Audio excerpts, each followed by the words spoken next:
क्या तुम जानते हो हर घंटे 8 मर्दों के साथ रेप होता है, ऐसा बीबीसी का कहना है। इंडिया में इसको लेकर तो कोई डेटा नहीं है, लेकिन अमेरिका में इसको लेकर डेटा है जो बताता है कि मेल रेप केसेस दिन पे दिन बढ़ते जा रहे हैं। ये डेटा 2010 से 2012 के बीच का है, लेकिन चौंकाने वाला डेटा है। उसके बाद से कोई डेटा नहीं आया, लेकिन डेटा आएगा तो इन नंबर्स को देख के साफ पता चलता है कि रेप केसेस दिन पे दिन बढ़ते जा रहे हैं। अमेरिका में सेंटर फॉर डिजीज कंट्रोल ने बताया कि 2010 से 2012 में 1.7 मिलियन केसेस दर्ज किए गए किस चीज़ के, फोर्सफुली सेक्सुअल एक्टिविटी के मेंस के साथ। साइकोलॉजिस्ट सारा कोम बताती हैं कि हर 10 में से सिर्फ एक ही rape case, main rape case record किया जाता है, बाकी 9 केस रिकॉर्ड ही नहीं किया जाता, उसके बारे में कंप्लेन ही नहीं होता।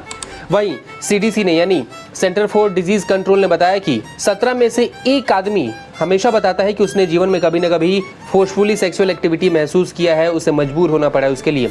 इन्हीं नंबर्स में से 78% लोगों ने कहा कि महिलाओं ने उनके साथ फोर्सफुली सेक्स किया। इसके अलावा 81.6% लोगों ने कहा कि उनके साथ यौन उत्पीड़न हुआ, सेक्सुअल असॉल्ट हुआ। इसके बाद से 51% के आसपास लोगों ने कहा कि उन्होंने जबरदस्ती अनवांटेड टच महसूस किया। मजबूरी की बात यह है कि इंडिया में इसको लेकर अभी तक कोई लॉ नहीं है। हमारा जो रेप लॉ है वो सिर्फ और सिर्फ एक जेंडर की तरफ स्पेसिफिक है, वेमेन की बात करता है, मेन की बात नहीं करता।